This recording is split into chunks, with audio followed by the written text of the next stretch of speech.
अस्सलाम वालेकुम dear students, welcome in the 14th lecture of object oriented programming. जैसा कि लास्ट लेक्चर में मैंने आपसे कहा था कि अपने नेक्स्ट लेक्चर में हम पॉलीमॉर्फिज्म पे जो है ना एक दफ़ा और डिस्कशन कर लें, कुछ जनरल सी चीज़ें डेफिनेशन वगैरह डिस्कस कर लें, क्योंकि हमने पहले इसकी प्रैक्टिकल एग्जांपल्स देखी थी लेकिन हमने इसकी डेफिनेशन वगैरह को कवर नहीं किया था। तो मैंने कहा था कि हम नेक्स्ट लेक्चर में जो है इसकी डेफिनेशन वगैरह को थोड़ा सा एक दफ़ा दोबारा रिवाइज कर लेंगे और इनकैप्सुलेशन जो होगी, इनकैप्सुलेशन को ज़रा डीपली हम डिस्कस कर लेंगे। सो आज का हमारा लेक्चर पॉलीमॉर्फिज्म का वो जो लास्ट हमारी टॉपिक रह गया था डेफिनेशन का और उसकी टाइप्स का, तो हम उनको डिस्कस कर लेंगे और उसके बाद जो है ना इंशाल्लाह इनकैप्सुलेशन पर डिस्कशन करते हैं। तो स्टार्ट करते हैं आप अपना आज का लेक्चर पॉलीमॉर्फिज्म से कि पॉलीमॉर्फिज्म को अगर हम डिफाइन करना चाहें तो हम किस तरह से पॉलीमॉर्फिज्म को डिफाइन कर सकते होते हैं। तो पॉलीमॉर्फिज्म, जैसे कि मैंने आपको लास्ट टाइम भी लास्ट लेक्चर में भी बताया था कि पॉलीमॉर्फिज्म बेसिकली कम्बिनेशन है दो वर्ड्स का, एक पॉली और एक मॉर्फिज्म। पॉली मीन्स मैनी होता है और मॉर्फिज्म यानी शेप्स होता है, ठीक है ना। तो ये बेसिकली ग्रीक वर्ड है जो कि जिसके अंदर जिसका मतलब क्या है कि मैनी शेप्स, कि आपके पास जो डेटा अवेलेबल होता है उसकी बहुत सारी फॉर्म्स होती हैं, बहुत सारी शक्लें होती हैं, ठीक है। तो हम इनके ऑब्जेक्ट ओरिएंटेड प्रोग्रामिंग डिस्कस कर रहे हैं। जब भी ऑब्जेक्ट ओरिएंटेड प्रोग्रामिंग का जिक्र आ रहा होगा तो याद रखिएगा कि तीन बेसिक कॉन्सेप्ट्स हैं, चौथा एब्स्ट्रक्शन का होता है, लेकिन तीन जो मोस्ट इंपॉर्टेंट कॉन्सेप्ट है ये लाजमी आपको अच्छी तरह से आने चाहिए। अगर आपको ये तीन कॉन्सेप्ट अच्छी तरह से नहीं आते, आपको ये तीन कॉन्सेप्ट कवर नहीं है, तो देन क्या होगा कि आप ऑब्जेक्ट ओरिएंटेड प्रोग्रामिंग को इंप्लीमेंट नहीं कर पाएंगे। तो इसको इंप्लीमेंट करने के लिए आपको जो है ना तीनों कॉन्सेप्ट अच्छे तरीके से आने चाहिए। नंबर 1 क्या है, हमारे पास इनहेरिटेंस है। नंबर 2 क्या है, हमारे पास इनकैप्सुलेशन होता है। नंबर 3 पॉलीमॉर्फिज्म है। और फोर्थ वन जो होता है वो एब्स्ट्रक्शन होता है। एब्स्ट्रक्शन बेसिकली हम लोग इनकैप्सुलेशन और पॉलीमॉर्फिज्म जब इंप्लीमेंट कर रहे होते हैं तो इनकैप्सुलेशन जो है ना ऑटोमेटिकली इंप्लीमेंट हो जाती होती है, लेकिन बाकी तीनों हमें इंप्लीमेंट करने पड़ते हैं। तो अब हम देख लेते हैं इसकी टाइप्स के। पॉलीमॉर्फिज्म की बेसिक जो है ना वो दो टाइप्स होती हैं। नंबर 1 हमारे पास होती है कंपाइल टाइम पॉलीमॉर्फिज्म। नंबर 2 होती है हमारे पास रन टाइम पॉलीमॉर्फिज्म। जो कंपाइल टाइम पॉलीमॉर्फिज्म होती है ना, इसको फर्दर हम जो है ना दो ब्रांचेस में डिवाइड कर लेते हैं। एक कहते हैं फंक्शन ओवरलोडिंग और दूसरी होती है ऑपरेटर ओवरलोडिंग। फंक्शंस ओवरलोडिंग हमने पहले से पढ़ ली है, हमने लास्ट लेक्चर में देख लिया था। इस पर हम मजीद आगे जो है ना एक लेक्चर और कर लेंगे कि जिसके थ्रू जिसके अंदर आपको मैं बताऊंगा कि फंक्शन ओवरलोडिंग हम जो है ना मजीद किस तरह से जो है ना एग्जाम्पल्स के थ्रू हम उसको डिस्कस कर लेंगे कि हम किस तरह से फंक्शन ओवरलोडिंग को इंप्लीमेंट करते होते हैं, किस तरह से काम करते होते हैं। वैसे जो हमने लास्ट जो लेक्चर पॉलीमॉर्फिज्म का डिस्कस किया था उसके अंदर मैंने आपको प्रैक्टिकली इंप्लीमेंट करके भी दिखाया था कि हाँ जी किस तरह से जो है ना फंक्शन ओवरलोडिंग और ऑपरेटर ओवरलोडिंग हम परफॉर्म करते होते हैं। इसके अलावा हम एक एक्स्ट्रा से लेक्चर और रख लेंगे इन दोनों टॉपिक्स पर, ताकि आप लोगों को अगर किसी किस्म की एम्बिग्यूटी है, कोई प्रॉब्लम आ रही है इन दोनों टॉपिक्स में, तो हम उसको जो है ना आपकी डेफिशिएंसी को जो है ना ओवरकम कर लें और आपका जो प्रॉब्लम है वो रिजॉल्व हो जाए। उसके अलावा हमारे पास जो रन टाइम पॉलीमॉर्फिज्म होती है, इसके अंदर हमारे पास क्या होता है, वर्चुअल फंक्शन इन्वॉल्व होता है। वर्चुअल फंक्शन पर हम ऑलरेडी एक लेक्चर कंप्लीट रख चुके हैं जिसमें हमने बहुत ब्रीफली डिस्कस किया था कि वर्चुअल फंक्शन क्या होता है, ठीक है ना। फ्रेंड फंक्शन को भी डिस्कस किया था कि फ्रेंड फंक्शन क्या होता है, ठीक है। बेसिकली वर्चुअल फंक्शन का दूसरा नाम फ्रेंड फंक्शन ही होता है, ठीक है। तो हमने इसको इंप्लीमेंट किया था। इसकी इंप्लीमेंट प्योर फंक्शन को भी हमने डिस्कस किया था, प्योर वर्चुअल फंक्शन जो हमने लास्ट लेक्चर में देखा था कि प्योर वर्चुअल फंक्शन किस तरह से हम इंप्लीमेंट करते होते हैं। सो ये हमने लास्ट टाइम बहुत अच्छे से कवर कर लिया था, इसको भी हमने कवर किया था। लेकिन आप लोगों के कुछ क्यूरीज हैं तो इंशाल्लाह हम अपने नेक्स्ट लेक्चर में जो है ना जो नेक्स्ट लेक्चर हमारा होगा वो हम इन्हीं दोनों टॉपिक्स पर रख लेंगे, ताकि अगर आप लोगों की जो भी क्यूरीज हैं, कोई आप लोगों की एम्बिग्यूटीज हैं, तो वो आप लोगों की डेफिशिएंसीज जो है ना वो कवर अप हो जाए। तो कंपाइल टाइम पॉलीमॉर्फिज्म और रन टाइम पॉलीमॉर्फिज्म। सो अब हम देख लेते हैं कंपाइल टाइम पॉलीमॉर्फिज्म क्या होती है। नाम से ही जाहिर है कि इसके अंदर क्या होता है कि जब कोड कंपाइल हो रहा होता है ना, कंपाइलेशन परफॉर्म हो रही होती है कोड की, तो उस टाइम जो हम फंक्शन ओवरलोडिंग या ऑपरेटर ओवरलोडिंग जो परफॉर्म कर रहे होते हैं तो वो कहाँ पर हो रही होती है, वो कंपाइल टाइम में। ये क्या कहता है, जब कोड कंपाइल हो रहा होता है कंपाइल टाइम पर ही उस कोड के जो है ना जितने भी फंक्शंस हैं, जो जितने भी फंक्शन है उनको ओवरलोड कर देता है या ऑपरेटर ओवरलोडिंग करके परफॉर्म हो रही है, तो कंपाइल टाइम पर ही उनको डिटेक्ट करके उस सबको कंपाइल कर लेता होता है। कंपाइलेशन टाइम पे सारा प्रोसेस परफॉर्म हो जाता है। जबकि जो रन टाइम होता है उसमें ऐसा नहीं होता कि कंपाइलेशन टाइम पर ही सारा कुछ जो है ना वो हो जाए और बाद में जो है ना जब प्रोग्राम रन हो रहा हो तो उस वक्त कुछ ऐसा इनके ये सारे ऑपरेटर्स वगैरह जो है ना उस वक्त जो है ना एग्जीक्यूट ना हो, वो कंपाइल टाइम पर ही एग्जीक्यूट हो जाए। रन टाइम में ऐसा नहीं होता। रन टाइम में क्या होता है कि जब जहाँ पर जिस उसी स्टेज पर जो फंक्शन कॉल हो रहा होता है जस्ट वो उसी टाइम पर क्या होता है, एग्जीक्यूट होता है रन टाइम पर। रन टाइम नाम से ही मुराद है कि हम आराम से हमें क्लियर होता है कि जब प्रोग्राम रन हो रहा है, एग्जीक्यूट हो रहा है, तो एग्जीक्यूशन टाइम पर जैसे हम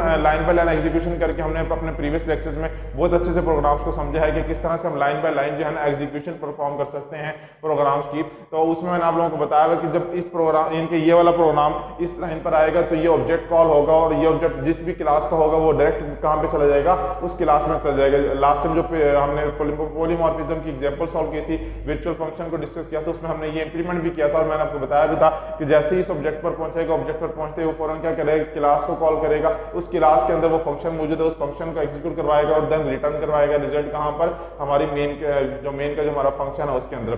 सो बेसिकली रन टाइम में यही होता है कि जब वो कॉल होता है फंक्शन रन टाइम पर, तो तभी वो क्या हो रहा होता है, एग्जीक्यूट हो रहा होता है। अगर हम यहाँ से इसको रीड कर लें तो आपको मजीद क्लियर हो जाएगा। The overloaded function are invoked by matching the type and number of arguments, कि जितने नंबर ऑफ आर्गूमेंट्स होते हैं और जो टाइप होती है। फॉर एग्जांपल एक फंक्शन आपने बनाया है, उसके अंदर 2 पैरामीटर्स पास किए हैं, ठीक है ना, आर्गूमेंट इनके, ठीक है, 2 आर्गूमेंट आप या 2 पैरामीटर आपने पास किए हैं, एक इंटीजर टाइप का, दूसरा स्ट्रिंग टाइप का।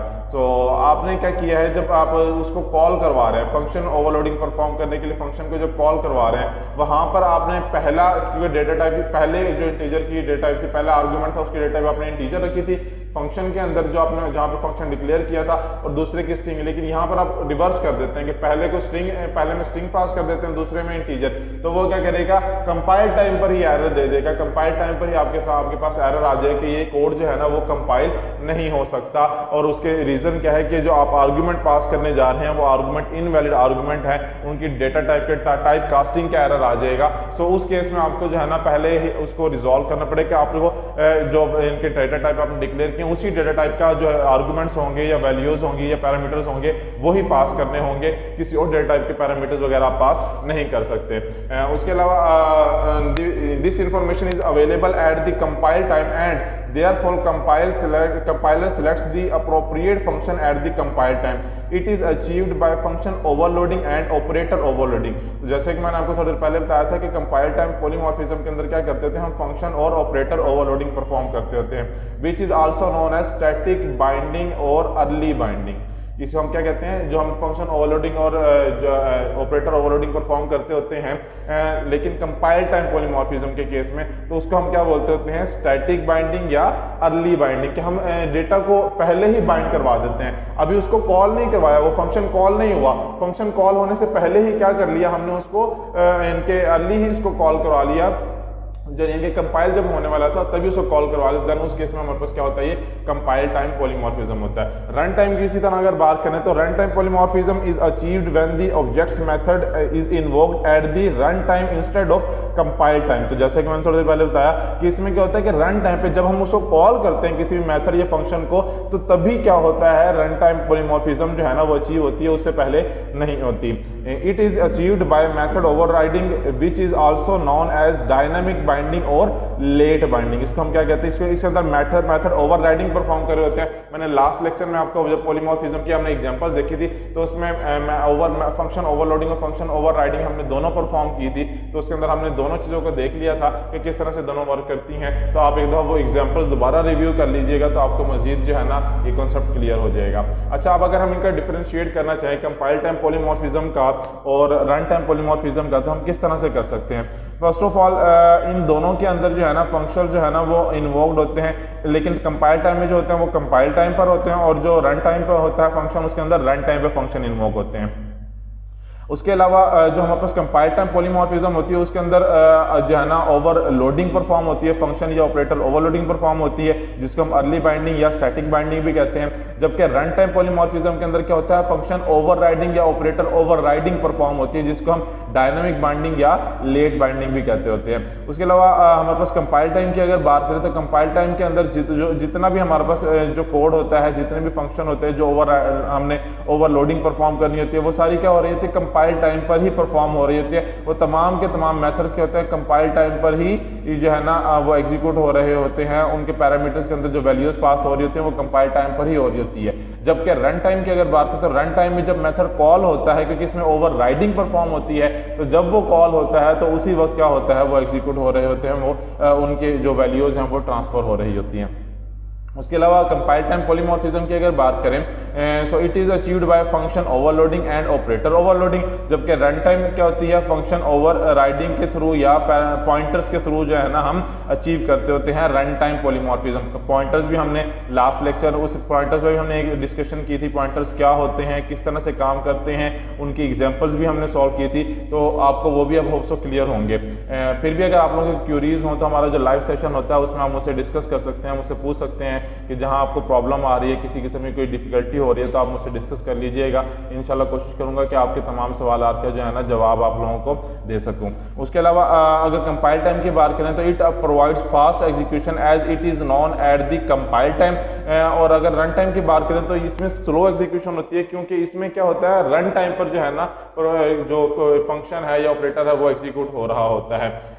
उसके अलावा कंपाइल टाइम में अगर हम देखें तो it is less flexible as mainly all the things execute at the compile time, क्योंकि इसके अंदर तमाम चीज़ें जो है ना वो कंपाइल टाइम पर एग्जीक्यूट हो रही होती हैं, तो इसमें फ्लेक्सिबिलिटी जो है ना वो थोड़ी कम हो जाती है। जबकि रन टाइम की अगर हम बात करें तो इसके अंदर फ्लेक्सिबिलिटी थोड़ी सी ज़्यादा होती है, क्योंकि तमाम चीज़ें जो भी एग्जीक्यूट हो रही होती हैं वो रन टाइम पर हो रही होती हैं, तो हम उनको जो है ना ओवर राइड कर सकते हैं, चेंज करना चाहिए कहीं पर चेंज भी कर सकते हैं ड्यूरिंग एग्जीक्यूशन, जबकि कंपाइल टाइम के अंदर हम ऐसा नहीं कर सकते। तो एग्जाम्पल अगर हम इसकी देखना चाहें तो ये देखें आपके सामने क्या है, एक प्रोग्राम मैंने लिखा है, एक एनिमल की क्लास बनाई है, ठीक है, उसके अंदर पब्लिक मैंने एक फंक्शन बना लिया, ये मेथड कह लें या फंक्शन कह लें इसको, उसका नाम क्या है वॉइड, उसको डेटा टाइप क्या है वॉइड, और नाम क्या है ईट, कि भाई एनिमल्स क्या होते हैं खाना खाते होते हैं ना, फूड खाते होते हैं, तो उसका नाम ईट रख दिया और प्रिंट करवा दिया ईटिंग, कि एनिमल जो भी है वो खाना खा रहा है, और उसके बाद क्या कर दिया फंक्शन क्लोज और क्लास की ब्रैकेट भी हमने क्लोज कर दी। देन एक और हमने फंक्शन बनाया एक और क्लास बनाई, किस नाम से डॉग की क्लास है, और ये क्लास इनहेरिट करवाई किससे एनिमल से, एनिमल की जो हमारी क्लास थी बेस क्लास थी वहां से इनहेरिट करवाई। इनहेरिट करवाने के बाद अगर यहाँ पे देखें तो इसके अंदर ही मैंने ईट का फंक्शन बनाया, लेकिन यहाँ पर मैसेज का प्रिंट हो रहा है ईटिंग ब्रीड, ठीक है ना, तो सॉरी ईटिंग ब्रेड, ये क्या कह रहा है ब्रेड खा रहा है, इनका एनिमल जो हमारा हमने ये मैसेज प्रिंट करवा दिया, और उसके बाद ये फंक्शन की ब्रैकेट क्लोज, और ये इस क्लास की डॉग की जो क्लास है इसकी ब्रैकेट हमने क्या कर दी है क्लोज कर दी। उसके बाद मेन का फंक्शन बनाया, इसके अंदर मुझसे लास्ट टाइम बच्चे पूछ रहे थे कि सर आपने यहाँ पर वॉइड लिखा, तो वॉइड क्यों लिखा था, तो वॉइड बेसिकली मैंने क्या किया है यहाँ पर एक तरह से ये पैरामीटर ही पास किया है, ठीक है, जिसके थ्रू मैं क्या करवा रहा हूँ कि जो हम इस फंक्शन के अंदर जो टास्क परफॉर्म कर रहे हैं, बेसिकली हम अभी रन टाइम पॉलीमॉर्फिज्म जो पढ़ रहे थे उसमें यही काम कर रहे हैं कि हमने उसको वॉइड डिक्लेयर कर दिया है, जिसके थ्रू हम क्या कर सकते हैं इजीली जो है ना इस फंक्शन को जो है ना जब कॉल करवाते हैं, मेन का फंक्शन कॉल करवाते हैं, डेटा टाइप तो इसके हमने क्या रख दिया इंटीजर रख दिया कि इसने कुछ ना कुछ रिटर्न करवाना है, कि डेटा टाइप्स की वजह से क्या कराएंगे रिटर्न की स्टेटमेंट कंपलसरी हो जाएगी। लेकिन वॉइड किया, वॉइड का मतलब यहाँ पे कोई पैरामीटर पास नहीं हो रहा हमारे पास, इस फंक्शन में हम कोई पैरामीटर पास नहीं कर रहे, जैसे कर रहे हैं वॉइड इनके कुछ भी पैरामीटर पास नहीं है यहाँ पे। तो देन हमने आगे क्या किया है, ये जो डॉग की हमने क्लास बनाई थी इसका ऑब्जेक्ट डिक्लेयर कर लिया, ये ठीक है, ये ऑब्जेक्ट हमने डिक्लेयर कर लिया, और उसके बाद क्या किया d.eat जैसे ही मैंने कॉल किया है तो ये क्या करेगा, यहाँ से कहाँ पर जाएगा d.eat, यहाँ पर आएगा, और यहाँ पर आके क्या मैसेज प्रिंट करवाएगा ईटिंग ब्रेड। तो ये आपके स्क्रीन पर जो आउटपुट आपको नजर आएगी वो क्या नजर आएगी ईटिंग ब्रेड आएगी, क्योंकि अगर आप यहाँ पर देखें तो ये भी ईट का मेथड है, ठीक है, और ये भी ईट है, ठीक है, और ये क्लास जो है ना वो क्या कर रही है इनहेरिट कर रही है किसको, एनिमल की क्लास को। लेकिन तो अगर वैसे देखा जाए जनरली अगर मैं ईट का मेथड कॉल करवाता हूँ, लेकिन अगर एनिमल की क्लास का ऑब्जेक्ट बना के उसके थ्रू कॉल करवाऊंगा तो मेरे पास प्रिंट क्या होगा ईटिंग प्रिंट होगा। लेकिन यहाँ पर हम क्या कर रहे हैं डॉग की क्लास का ऑब्जेक्ट बनाकर क्योंकि हम कॉल कर रहे हैं, तो डॉग की क्लास के अंदर जो हमारे पास ईट का फंक्शन मौजूद है, तो ये यहाँ पे हमने क्या परफॉर्म किया, बेसिकली हमने ओवरराइडिंग परफॉर्म कर दी कि हम इस फंक्शन को जो है ओवरराइड कर रहे हैं, इस फंक्शन के साथ हमारे पास रिजल्ट क्या आ रहे हैं ईटिंग ब्रेड।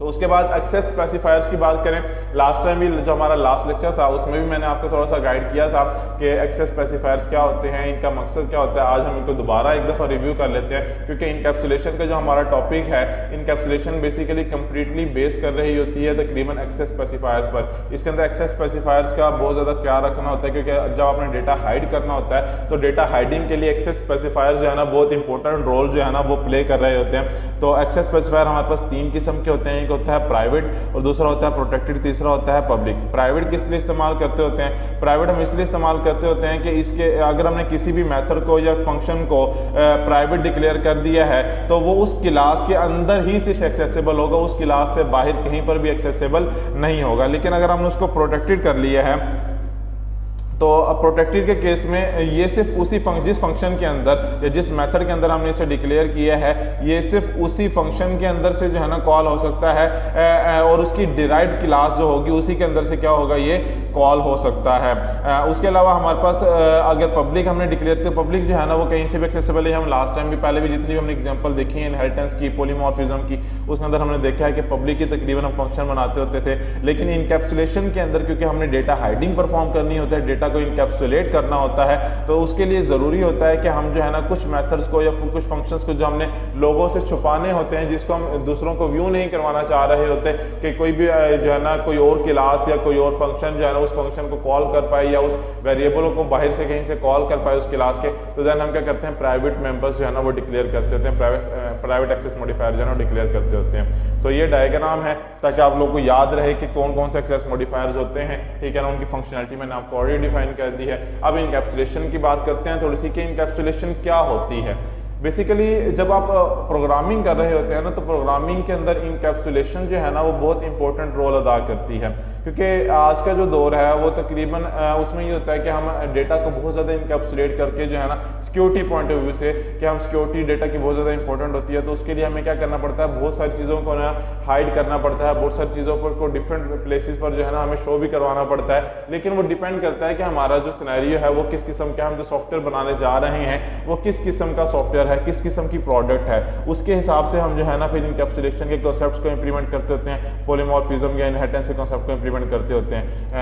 अब अगर हम इसको डिफाइन करना चाहें कि इनकैप्सुलेशन होती क्या है, तो ये एक प्रोसेस होता है जिसके अंदर हम क्या करते होते हैं, तमाम के तमाम डेटा को जो हमारे पास या फंक्शंस या डेटा जो हमारे पास अवेलेबल होता है उसको क्या कर देते हैं, एक सिंगल यूनिट के अंदर जो है ना हम उसको इनक्लोज कर देते हैं और जिसको हम क्या कह देते हैं, क्लास का नाम देते हैं। अच्छा, एक बार का ज़रा ख्याल रखिएगा, इनकैप्सुलेशन में बच्चे अक्सर एक मिस्टेक छोटी सी करते होते हैं और वो मिस्टेक उनका जो है ना बज़ाहिर उनको लग रहा होता है कि जो उन्होंने कोड लिखा है या प्रोग्राम लिखा है वो बिल्कुल एक्यूरेट लिखा है, उसमें किसी किस्म का कोई प्रॉब्लम नहीं है। लेकिन इन एक्चुअल आपका पूरा का पूरा प्रोग्राम या कोड जो है ना वो गलत हो जाता है जस्ट इस छोटी सी मिस्टेक की वजह से। वो मिस्टेक क्या है कि इनकैप्सुलेशन जब भी आपने इंप्लीमेंट करनी होती है तो क्लास का कीवर्ड इस्तेमाल करते हैं। एक क्लास का कीवर्ड होता है क्लास डिक्लेयर करने के लिए, लेकिन उस क्लास के नाम के साथ क्लास जब डिक्लेयर करने जा रहे होते हैं, हम एग्जांपल के थ्रू भी देखते हैं कि जब क्लास डिक्लेयर कर रहे होते हैं तब क्लास का कीवर्ड इस्तेमाल करते ही करते हैं, लेकिन उसके बाद अगर आप उसमें इनकैप्सुलेशन भी इंप्लीमेंट करें तो देन क्या होगा, एक और क्लास का वर्ड आपको जो है ना वहां पर ऐड करना पड़ेगा C++ के अंदर, ताकि क्या हो, आप इनकैप्सुलेशन को अचीव कर पाएं, क्योंकि इनकैप्सुलेशन हमेशा जो है ना क्लास के कीवर्ड के थ्रू जो है ना अचीव होती है। Combining of state and behaviour in a single container is known as encapsulation. इसके अलावा हम इनकैप्सुलेशन को ये भी कह सकते हैं कि तमाम स्टेट्स और बिहेवियर्स को एक सिंगल क्लास के अंदर या सिंगल यूनिट के अंदर एनक्लोज कर देने के प्रोसेस को हम क्या कहते हैं, इनकैप्सुलेशन कहते होते हैं। तो जैसे कि मैंने बताया कि C++ में इनकैप्सुलेशन जो है ना वो क्लास के कीवर्ड से अचीव होती है। इसके अंदर जो स्टेट्स होती हैं वो रिप्रेजेंट करती हैं declaration of variable on attributes और बिहेवियर रिप्रेजेंट करते हैं मेथड्स को। ठीक है, आगे हम डायग्राम के थ्रू इस चीज़ को देख भी लेते हैं। अभी अगले स्लाइड पे डायग्राम है, उसके अंदर आपको मजीद भी ये दोनों बातें जो है ना क्लियर हो जाएंगी, किस तरह से जो है ना क्या चीज़ स्टेट्स कैसे जो है ना डिक्लेयर कर रही हैं, वेरिएबल वगैरह को डिनोट कर रही हैं, और जो बिहेवियर है वो मेथड को किस तरह से डिनोट कर रहे हैं। इसके अलावा इनकैप्सुलेशन की अगर बात करें तो इनकैप्सुलेशन बेसिकली एक बहुत ज़्यादा पावरफुल फीचर है इंफॉर्मेशन हाइडिंग के लिए या डेटा टाइप एब्स्ट्रक्शन के लिए। ठीक है, अगर आपने एब्स्ट्रक्शन परफॉर्म करनी है तो आप इनकैप्सुलेशन के थ्रू डेटा टाइप एब्स्ट्रक्शन भी अचीव कर सकते हैं, उसके अलावा डेटा हाइडिंग भी परफॉर्म कर सकते हैं। It encapsulate all the essential properties of the object that are to be created, क्या हमें जो भी ऑब्जेक्ट्स क्रिएट करने हैं उन सब के एसेंशियल प्रॉपर्टीज को अगर हम इनकैप्सुलेट करना चाहते हैं तो उसके लिए जो है ना बहुत ज़्यादा इंपॉर्टेंट होती है इनकैप्सुलेशन। उसके अलावा using the method of encapsulation the programmer can not access the class directly. अगर एक प्रोग्रामर ने कि किसी भी मेथड को या किसी भी क्लास को इनकैप्सुलेट करवा दिया है तो वो डायरेक्टली किसी और क्लास से उस क्लास को या उसके किसी फंक्शन को या मेंबर को एक्सेस नहीं कर सकता जब तक कि वो उसको इनके पब्लिक नहीं करता, तब तक वो उस फंक्शन से या उस क्लास से बाहर से उसको एक्सेस नहीं कर सकता। तो इनकैप्सुलेशन बेसिकली डेटा हाइडिंग, इनके डेटा की सिक्योरिटी के लिए बहुत ज़्यादा इंपॉर्टेंट होती है। ये डायग्राम देखें आप लोग, मेडिसिन अक्सर आप लोगों ने देखी होंगी, मेडिसिन में कैप्सूल्स देखे होंगे। तो बेसिकली इनकैप्सुलेशन का जो कंसेप्ट है ना वो भी कुछ ऐसा ही है कि इसमें क्या होता है, हम डेटा को इनकैप्सुलेट कर रहे होते हैं। ये देखें आप लोगों ने जो कैप्सूल अक्सर मेडिसिन अल्लाह पाक वैसे तो सबको महफूज रखे, अपनी हिफ्ज़-ओ-मान में रखे, किसी किस्म की तकलीफ किसी को नहीं हो, लेकिन आजकल जिस तरह के हालात हैं तो बीमारियां आम हैं तकरीबन, तो एक छोटा सा बच्चा जो पैदा होता है वो भी तकरीबन मेडिसिन पर ही जो है ना वो ज़िंदगी गुजारना शुरू कर देता है। तो मेडिसिन जब आप लोग इस्तेमाल करते हैं तो मेडिसिन में जो कैप्सूल होता है वो अक्सर आपने देखा होगा कलर्ड कैप्सूल होते हैं, ठीक है ना। मोस्टली जितने भी आपको कैप्सूल मिलते हैं वो कलर्ड मिलते हैं। आपको नहीं पता कि उसके अंदर क्या मेडिसिन है, किस किस्म की मेडिसिन है, उसके अंदर कौन कौन से फार्मूलाज के थ्रू जो है ना जो मेडिसिन बनाई गई है, कौन कौन से फार्मूलाज इंप्लीमेंट हैं, उसके अंदर कौन कौन से जो है ना इंग्रेडिएंट्स हैं, आपको इस बारे में नहीं पता होता। हाँ, अगर आप मेडिसिन का जो वो इन्वेलप होता है या जिस डब्बी के अंदर वो मेडिसिन मौजूद होती है, अगर आप उसके ऊपर देखें तो वहाँ पर उसकी डोजेज या फार्मूला जो है ना वो लिखा हुआ होता है, लेकिन वो 100% नहीं होता कि कम्प्लीटली 100% फार्मूला वो लिखा हुआ, ऐसा नहीं होता। उसके सिर्फ कुछ जो मेन इंग्रेडिएंट्स होते हैं वो वहां पर मेंशन होते हैं कि मेन इंग्रेडिएंट्स जो है ना वो इस मेडिसिन के ये हैं, तो आपको वो पढ़ के पता चल जाता है कि हाँ जी इसके अंदर ये इंग्रेडिएंट हो सकते हैं। लेकिन अगर आप कैप्सूल खाली देखें तो क्या कैप्सूल देखकर आप ये बता सकते हैं कि इसके अंदर क्या चीज है या क्या चीज नहीं है, ठीक है ना। तो बेसिकली इसी तरह से होता है कि ये वाला जो सेक्शन है ये एक मेथड है, मेथड मींस फंक्शन है हमारे पास, और ये वाला जो सेक्शन है ये डिफरेंट वेरिएबल्स है, ठीक है ना। तो ये हमारे पास क्या है, स्टेट्स को रिप्रेजेंट कर रहा है, और ये क्या कर रहा है, बिहेवियर को रिप्रेजेंट कर रहा है। जैसे कभी थोड़ी देर पहले मैंने आपको बताया कि हमारे पास वेरिएबल्स होंगे वो स्टेट्स के अंदर हमारे रिप्रेजेंट हो रहे होंगे, और जो मेथड होंगे उनके अंदर हमारे पास क्या होगा, बिहेवियर रिप्रेजेंट हो रहा होगा। तो ये पूरी एक क्लास है, और क्लास को हमने क्या किया हुआ है, क्लास के कीवर्ड से इनकैप्सुलेट किया हुआ है, ठीक है। ये देखें ये क्लास का कीवर्ड है, क्लास के कीवर्ड के थ्रू हमने एक इनकैप्सुलेशन परफॉर्म की। उसके अंदर दो चीजें हैं, एक है मेथड, दूसरा है वेरिएबल, इनके ये है हमारे पास बिहेवियर और ये है स्टेट्स, ठीक है। होप सो आपको इनकैप्सुलेशन के समझ आ गई। हम इसी एक जनरल एग्जांपल भी देख लेते हैं कि जनरल सिंटैक्स क्या होता है जब भी आपने इनकैप्सुलेशन जो है ना कोड के थ्रू परफॉर्म करनी होती है। तो फर्स्ट ऑफ ऑल क्लास हमने बनाई, ठीक है ना, ये क्लास के लिए कीवर्ड है, क्लास का कीवर्ड है, और ये इनकैप्सुलेशन का कीवर्ड है। देन उसके बाद हमारे पास क्या है, क्लास का नेम।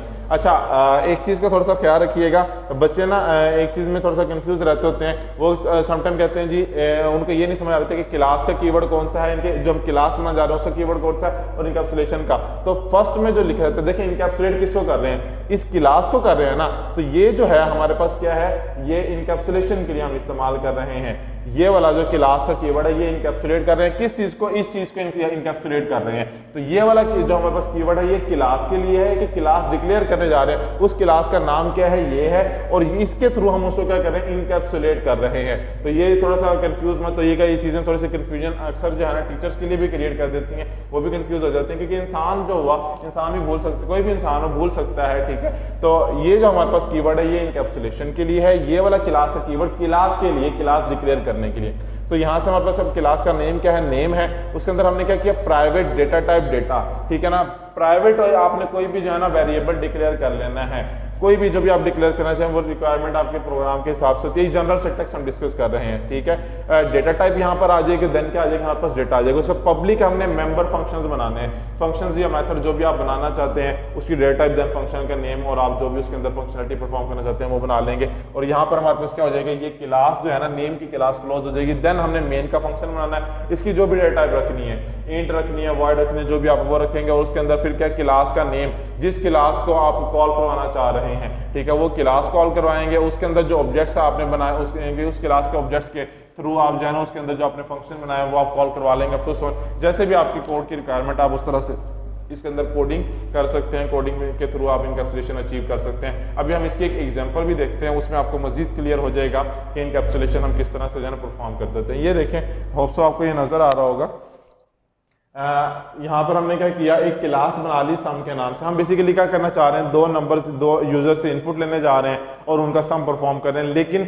Through encapsulation. एडिशन का प्रोग्राम बना रहे हैं लेकिन किसके थ्रू, इनकैप्सुलेशन के थ्रू बनाने जा रहे हैं। तो सम की एक क्लास बना ली, उसके अंदर हमने प्राइवेट क्या कर दिया, इंट ए बी सी, कोई भी ए बी सी हमने 3 वेरिएबल बना लिए, और पब्लिक एक मेथड बना लिया ऐड का। उसके अंदर क्या किया, एक मैसेज प्रिंट पाया और यूजर से 2 इनपुट्स ले लिए, उनका सम परफॉर्म कर लिया, और उसके बाद यहीं पर हमने उसका आंसर भी प्रिंट करवा दिया। इनके इसको कहीं से पैरामीटराइज नहीं किया कि कहीं और से वैल्यूज जो है ना वो आएंगी, जस्ट फंक्शन हमने कॉल करवाना और कुछ भी नहीं करना।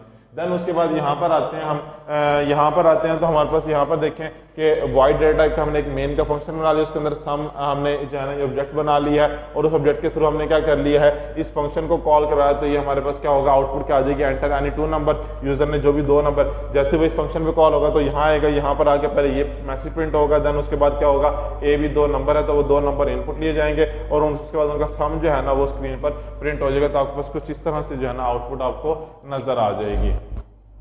तो अगर हम इसके एग्जांपल के थ्रू समझना चाहें कि इनकैप्सुलेशन क्या होती है, किस तरह से जो है ना काम करती है, तो अक्सर आपने देखा होगा, आपको ये जो मशीन नज़र आ रही है यहाँ पर, अगर आप देखें तो ये एक मशीन नज़र आ रही है जिसके अंदर क्या है, आप जो बोटल्स वगैरह, जो टिन पैक आप लोग पीते होते हैं, ठीक है, टिन पैक्स भी अवेलेबल हैं, स्नैक्स भी अवेलेबल हैं, कि आप जो है ना अगर स्नैक्स खाना चाहते हैं तो आप यहाँ से जो है ना वो जस्ट अंदर जो है ना मनी ट्रांसफ़र करें, और उसके बाद जो भी आपने चीज़ निकालनी है वो चूज़ करें और बटन प्रेस करें, वो आपके पास यहाँ से नीचे आ जाती है, और आप वहाँ से उठा लेते हैं और देन उसको जो है ना फिर आप खा सकते हैं। अगर आप ड्रिंक करना चाहते हैं, ड्रिंक यहाँ से आप इजीली जो है ना निकाल सकते हैं। तो ये मशीन देखी होगी आपने। इस मशीन के पीछे की फंक्शनैलिटी का कभी देखी है कि इसके बैक एंड पे वो किस तरह से उस चीज़ को वहाँ से पिक करता है, पिक करके वो नीचे जो है ना आपके पास जो बॉक्स बना होता है उसके अंदर ले आता है, और वहाँ से फिर आप जो है ना उसे पिक कर लेते हैं। क्या कभी आपने देखा? नहीं ना। तो बेसिकली इसके अंदर क्या है, डेटा इनकैप्सुलेट हुआ हुआ है, डेटा हाइड हुआ हुआ है, ठीक है। आपको ये तो पता है कि हाँ जी आपको ये चीज़ मिल रही है, कैसे मिल रही है, किस प्रोसेस के थ्रू मिल रही है, आपको उस चीज़ का कतन इल्म नहीं है, तो इसे कहते हैं डेटा इनकैप्सुलेशन। इसके अलावा थोड़ी सी घरेलू सी मिसाल ले लेते हैं।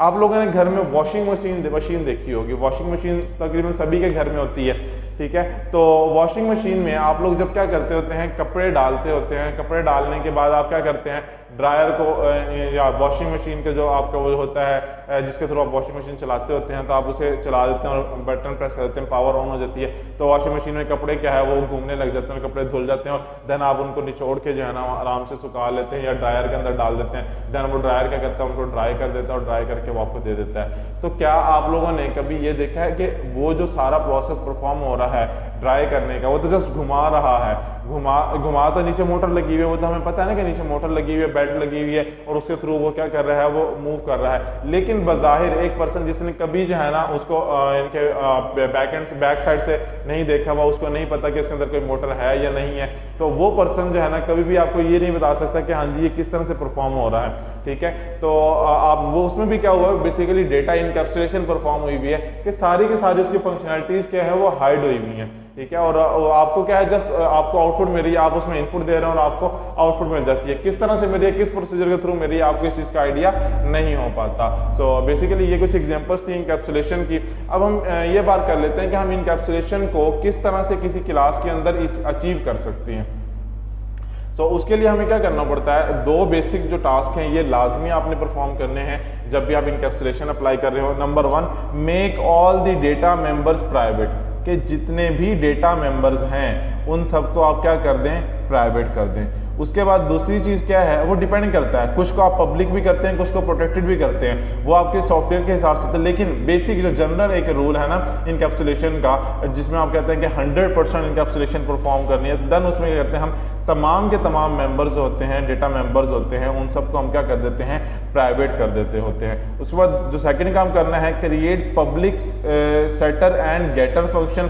सेटर एंड गेटर फंक्शन क्या होते हैं कि हम जहाँ जिनके थ्रू डेटा ले रहे होते हैं, जिनके थ्रू डेटा आगे पास कर रहे होते हैं, हमारे पास क्या होता है, सेटर और गेटर फंक्शंस होते हैं। For each data member in such a way that the set function set the value of the data member and get function get the value of data members. के सेट फंक्शन के through क्या करें, आप data members की values को set करवाएं, और get function के थ्रू उनकी वैल्यूज को गेट करें, चाहे वो यूजर से गेट कर रहे हैं या आप सॉफ्टवेयर के अंदर ही कहीं पर कोई कैलकुलेशन परफॉर्म करें गेट कर रहे हैं, वो डिपेंड करता है आपके कोड पे अगेन कि आपका कोड किस किस्म का है। सो इसके थ्रू आप क्या कर सकते हैं, इनकैप्सुलेशन अचीव कर सकते हैं। उसके अलावा अगर हम बेनिफिट्स की बात करें कि इनकैप्सुलेशन के बेनिफिट्स हमारे पास क्या क्या है, तो इनकैप्सुलेशन बेसिकली हमें एब्स्ट्रैक्शन प्रोवाइड करती है ऑब्जेक्ट्स और क्लाइंट्स के दरमियान, कि जो ऑब्जेक्ट्स होते हैं और जो उसके क्लाइंट्स होते हैं उन दोनों के दरमियान क्या एब्स्ट्रैक्शन हमें प्रोवाइड करती है इनकैप्सुलेशन। उसके अलावा हमारे जो अनवांटेड क्लाइंट्स जो होते हैं उनको एक्सेस से रोकती है कि वो हमारे जो डेटा मेंबर्स हैं या जो डेटा फंक्शंस हैं उनको क्या करें, एक्सेस ना कर पाएँ। अगर हम इसकी एग्जांपल देखें तो आप जब बैंक में जाते हैं तो क्या आपके बैंक में जाने पर आप जो आपके पैसे हैं, आपका अकाउंट वहाँ खुला हुआ है, ठीक है, आप वहाँ पर जाते हैं, क्या आप अपनी मर्जी से अपने अकाउंट का बैलेंस चेंज कर सकते हैं?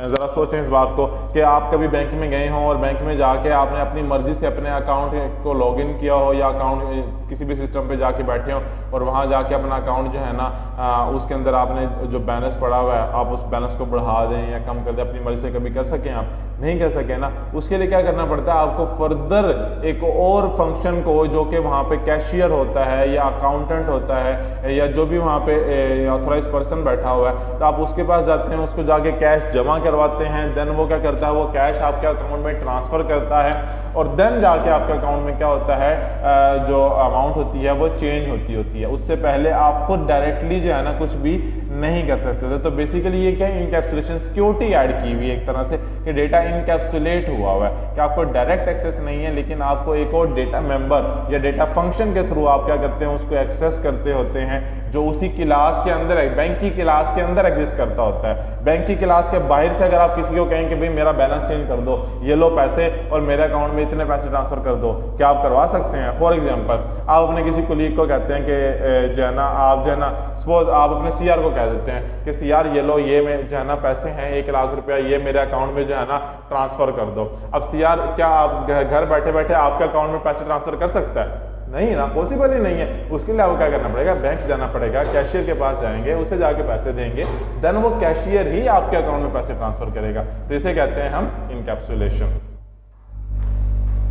उसके बाद अगर हम इसके एडवांटेजेस की बात करें कि हमारे पास इनकैप्सुलेशन के एडवांटेजेस क्या क्या हैं, फर्स्ट ऑफ ऑल सबसे जो मेजर एडवांटेज है वो है डेटा हाइडिंग या डेटा सिक्योरिटी, कि डेटा बहुत ज़्यादा आपके पास सिक्योर हो जाता है, डेटा हाइड हो जाता है। उसके अलावा the main advantage of using encapsulation is to secure the data from other methods when we make a data private then this data only use with in the class but this data not accessible outside the class, कि ये data जो है ना कि उस class के अंदर तो एक्सेसिबल, जैसे कि हमने भी थोड़ी देर पहले भी डिस्कस किया, लेकिन उसकी बाहर से एक्सेसिबल नहीं है तो डेटा सिक्योर हो जाता है। दूसरा मेजर बेनिफिट क्या है इसका हमारे पास, कि सिक्योरिटी प्रोवाइड करता है हमारे डेटा की और प्रोटेक्ट करता है कि अनऑथराइज्ड यूजर जो है ना वो उसको एक्सेस ना कर पाए। उसके अलावा हमें जो है ना we can apply the concept of data encapsulation in the marketing and finance sector where there is a high demand for security and restricted access of data to various department, कि हर डिपार्टमेंट के अंदर same rights नहीं होते। आप लोगों को भी इस बारे में नॉलेज होगा कि जब आप किसी भी ऑर्गेनाइजेशन में जाते होते हैं तो वहाँ पर जब आप जाते हैं तो क्या आपको हर जगह जाने की एक्सेस होती है? फॉर एग्जाम्पल आप स्टेट बैंक ऑफ पाकिस्तान में गए हैं, ठीक है, मुल्तान में यहाँ पे जो है ना कलमा चौक के पास ही तकरीबन है, ठीक है, तो आप जब कचहरी से थोड़ा सा आए करके अगर आप गए हों वहाँ पर स्टेट बैंक ऑफ पाकिस्तान है, आप स्टेट बैंक ऑफ पाकिस्तान के अंदर कभी गए हैं, अगर आप वहाँ पर गए हैं तो आपने देखा होगा कि जब जाते हैं बैंक के अंदर तो आपको लिमिटेड वे में एक्सेस होती है। आप सिर्फ क्या है ज़्यादा से ज़्यादा कैशियर को एक्सेस कर सकते हैं और कैशियर के अलावा आप जो है ना वहाँ पर जो मेन काउंटर्स हैं वहाँ पर एक्सेस कर सकते हैं, लेकिन उससे आगे क्या आप कभी किसी रूम में जाने की आपको इजाज़त मिली है कि आप किसी रूम में चल जाएं? हाँ, अगर आपने मैनेजर से मिलना है तो आपको रिक्वेस्ट करनी पड़ेगी कैशियर को, देन वो आपकी प्रॉब्लम को देखते हुए अगर मुनासिब समझेगा कि वो प्रॉब्लम वो रिजॉल्व नहीं कर सकता, सिर्फ मैनेजर ही रिजॉल्व कर सकता है, तो देन वो आपको क्या करेगा, मैनेजर के रूम तक एक्सेस देगा, वो भी खुद लेकर जाएगा कि यहाँ आप पहले कहेगा वेट करें और देन मैनेजर से बात करके परमिशन लेकर देन आपको मैनेजर से मिलवाएगा, या किसी गार्ड को कहेगा कि आप सर से जाएँ पूछें और फिर जाके इनको जो है ना ले जाए सर से मिलवा दें, ठीक है। तो डायरेक्टली क्या है एक्सेस नहीं होती। एक्सेस करने के लिए आपको किसी और क्लास की या किसी और मेंबर फंक्शन की जरूरत पड़ती है जो उसी का हिस्सा होता है, उसी क्लास का हिस्सा होता है, देन आप जो है ना एक्सेस कर सकते हैं। इनकैप्सुलेशन में बेसिकली यही चीज है, ठीक है। Encapsulation helps us in binding the data and the member functions of a class, कि हम अगर किसी भी डेटा को बाइंड करना चाहते हैं या किसी भी क्लास के मेंबर फंक्शन को बाइंड करना चाहते हैं, देन इनकैप्सुलेशन उसमें हमारे लिए हेल्पफुल साबित होती है। उसके अलावा encapsulation is also useful in hiding the data of a class from an illegal direct access. तो ये वही बात जो भी हमने थोड़ी देर पहले की है। Encapsulation also helps us to make a flexible code which is easy to change and maintain.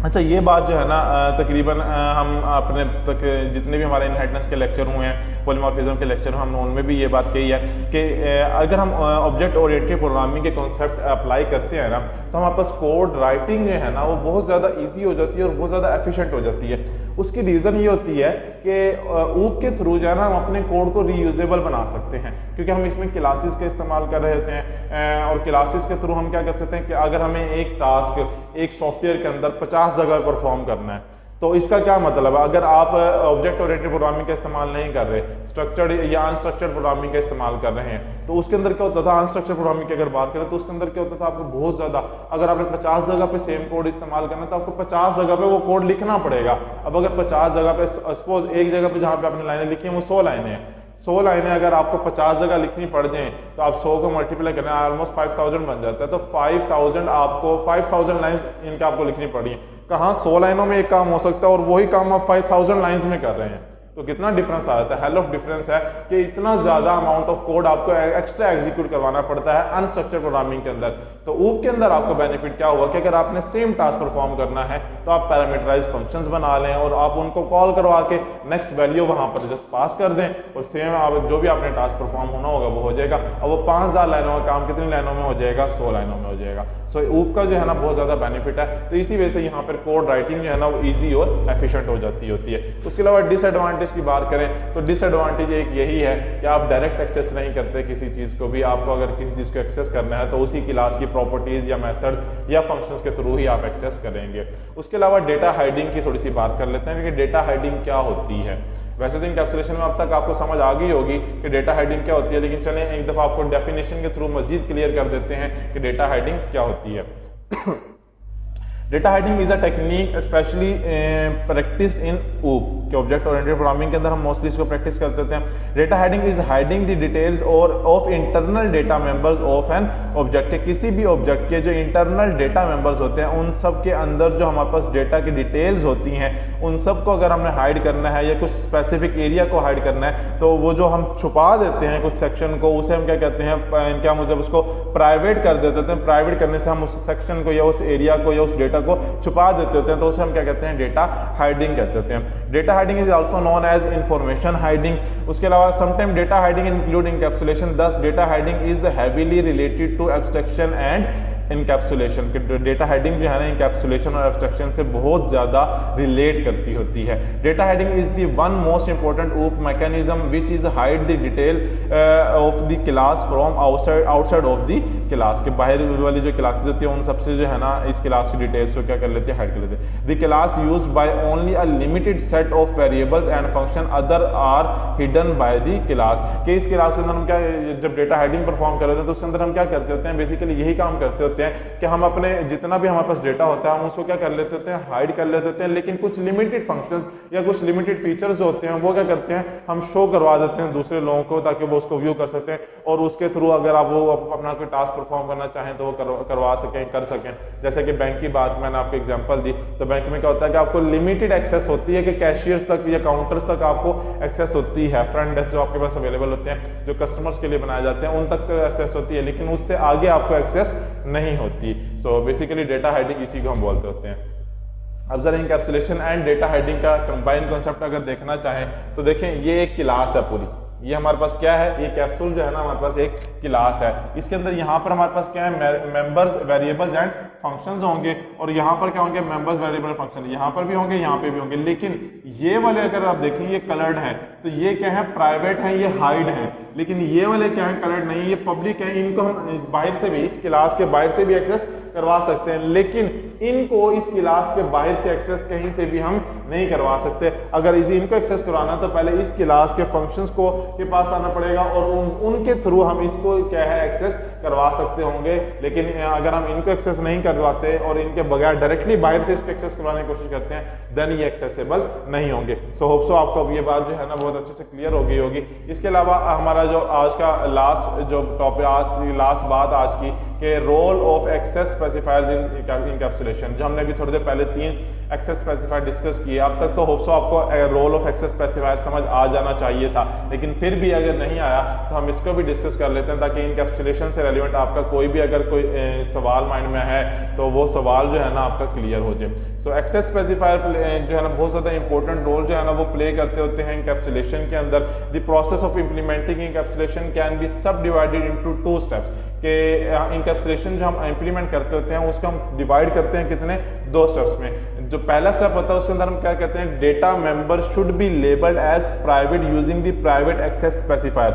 जैसे कि हमने थोड़ी देर पहले एग्जांपल में भी देखा था कि जो डेटा मेंबर्स हमने डिक्लेयर किए थे, या जनरल अभी हमने एग्जांपल भी देखी थी, जनरल सिंटैक्स जो इनकैप्सुलेशन का था उसमें भी देखा था कि डेटा मेंबर को हम क्या करते होते हैं, प्राइवेट करते होते हैं। उसके अलावा जो मेंबर फंक्शन होते हैं उनको हम क्या करते होते हैं, पब्लिक रखते होते हैं। जो उनके साथ कौन सा एक्सेस स्पेसिफायर हम यूज करते होते हैं, पब्लिक एक्सेस स्पेसिफायर यूज करते हैं, ताकि वो क्लास के बाहर से भी एक्सेसिबल हों। तो ये 2 बेसिक जो है ना कंपनी के रूल होते हैं, जिनके थ्रू हम क्या करते होते हैं, एक्सेस स्पेसिफायर्स को इंप्लीमेंट करते होते हैं इनकैप्सुलेशन के अंदर, और इनकैप्सुलेशन अचीव करते होते हैं। सो होप सो आपको जो है ना अब तक इनहेरिटेंस, पॉलीमॉर्फिज्म और इनकैप्सुलेशन अच्छे से समझ आ गई होगी। लेकिन फिर भी अगर आप लोगों की कोई क्यूरीज हैं, कोई प्रॉब्लम्स हैं आप लोगों को किसी किस्म की, तो आप लोग मुझे बता दीजिएगा। इंशाल्लाह इस पर जो है ना हम आप लोगों की क्यूरीज के हवाले से मज़ीद डिस्कशन कर लेंगे। बाकी है कि इंशाल्लाह नेक्स्ट लेक्चर में हम एब्स्ट्रैक्शन को कोशिश करेंगे डिस्कस कर लें, और बाकी आप लोगों के जो जो जैसे सवाल आते रहेंगे उस हवाले से हम अपने लेक्चर जो है ना वो प्लान करते रहेंगे। अपना ख्याल रखिएगा। और एक और बात मोस्ट इंपॉर्टेंट, कि आज का जो लेक्चर था, ये लेक्चर थोड़ा सा लंबा है। रीज़न ये है कि इसमें मैंने 2 लेक्चर कंबाइन किए, कि लेक्चर 14 एंड 15, तो ये दोनों लेक्चर कंबाइन है। आपको ये दोनों लेक्चर जो है ना, अब 15 की वीडियो भी यही है, 14 की भी यही है। तो नेक्स्ट जो वीडियो होगी वो लेक्चर 16 के नाम से आपको मिलेगी। तो कंफ्यूज मत होइएगा कि लेक्चर 15 कहीं मिसिंग है, मिसिंग नहीं होगा। जस्ट लेक्चर 14 और 15 मैंने कंबाइन कर दिया आज के लेक्चर में। सो अपना ख्याल रखिएगा। अल्लाह हाफिज़।